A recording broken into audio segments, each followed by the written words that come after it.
Morning, guys. So these are rags that I am taking through the property at this point in time to mark trees that need to be moved and mark trees that need to die. The yellow are the trees that need to be moved. The red are the ones that need to die. And I just cut back my living fence. I need to trim it up just a little bit more. But this is the time of year.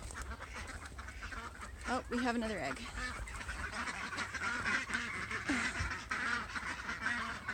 Just laid. This is the time of year when you start to look at how you want things to shape up for next year. The Siberian pea shrubs, this one here and this one here, are getting really big, and some of the other trees that are a little bit more conveniently located are starting to get bigger. Things are starting to crowd each other. So for these guys, I'm not going to touch them now. I'm going to wait until fall when all the leaves are off, and then what I'm going to do is I'm going to cut them back really, really heavily till they're probably only about 3 feet tall. I'm going to cut everything else back, and then I'm going to dig it up, and I'm going to go put it in the front pasture where we have some spots that are open, and it'll mean that this space will be just a little bit easier to take care of. It'll give the grapes a little bit more space. So yeah, I got those two there. The other reason is that it goes right over the water line. Previously they weren't big enough to make a difference. Sorry about the ducks. Previously they weren't big enough to really cause a problem. Our water line has to be below 8 feet underground because of our frost. That's our frost line. And so it takes a while for a tree to get down that far. But I had it here because I knew I had a leak. I really wanted to see if the Siberian pea shrubs could make it. They're supposed to be tolerant, but I kept having things die. I knew I had a lot of water here because of the ducks, and so that's why I planted them here, was to make them live. The other one I need to do is the mulberry. That one there in the corner is a mulberry. It also is directly over the water line and is now big enough that it could cause problems. You can see my hotbed greenhouse right there. I need to get some plastic over it. What are some others? So the ones I'm going to kill are over here. Now, what has happened is that over the course of a couple years, we had animals that damaged 3 apple trees. They were bearing apple trees, but now they're just coming back from the rootstock instead of from the graft that would create nice, big, wonderful apples. Now it's just the wild root coming up, which means that we're not going to have good apples off of it ever.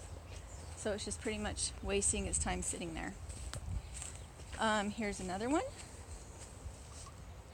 There's the second one. The rootstock came back after we cut it, so that one needs to come out. And they're kind of crowding other trees that would be able to produce. Hi, Henny Penny. And then there's these two. Same thing. Killed by rabbits. Not producing anything. So I'm going to mark that one. And then this one has been gone the longest. It is in a really awful shape. And so all these are, I didn't go buy these or anything. These are just fabric. I'm just going to go ahead and in a food forest, you want to make sure that you have enough light for the things that are going to be fantastically productive. You want to make sure they have enough light.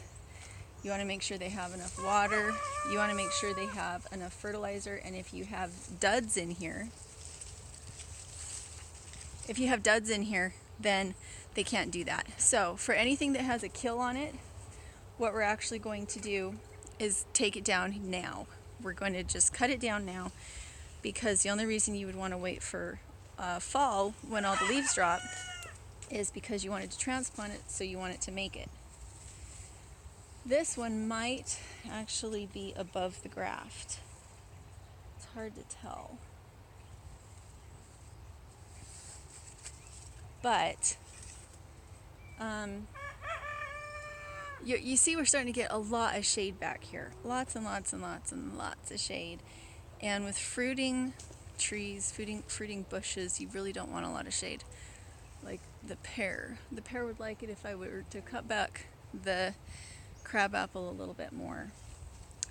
And the cherries would like if I cut back the crabapple. And oh, that's the other thing. Okay, so what happens when you first start out with permaculture is you plant things pretty close, and then what has happened is I have a cherry here that's very productive, and then I have a gooseberry here that is right underneath it, and neither one of them have enough space anymore. So I'm going to put a yellow on it so that I remember.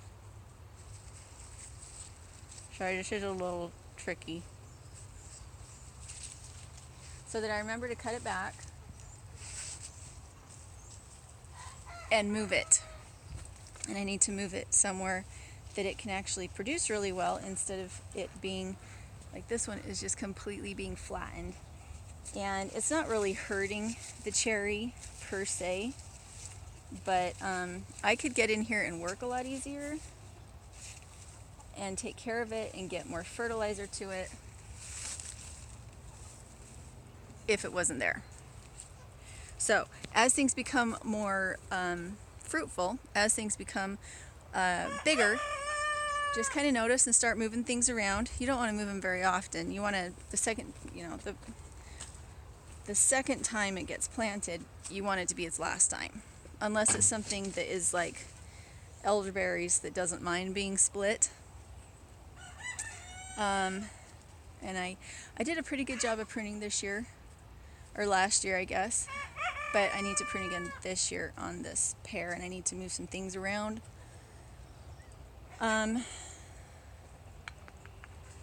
So there's that. All sorts of things that need to be cut back, all sorts of things that need to be taken out, all sorts of things that... The nice thing about this conundrum is that you can fill in any holes in the rest of your property.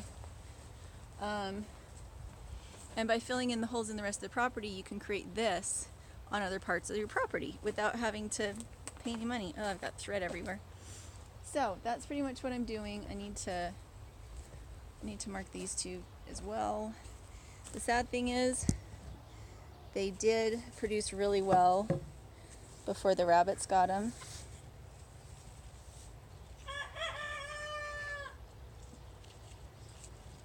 But they do need to just come out.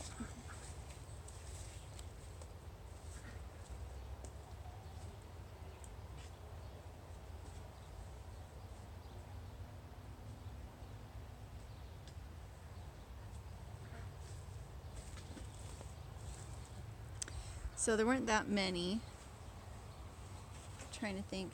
There's some others that I do want to just kill and have gone, because they never thrive. They just kind of hold on and hold on and hold on, but they never really produce. And I feel like I've kind of given them all I want to give them as far as my time, energy, all that kind of thing. And the really disappointing thing is they should have been kind of no-brainers. They should have been really happy, but they're not. What, honey?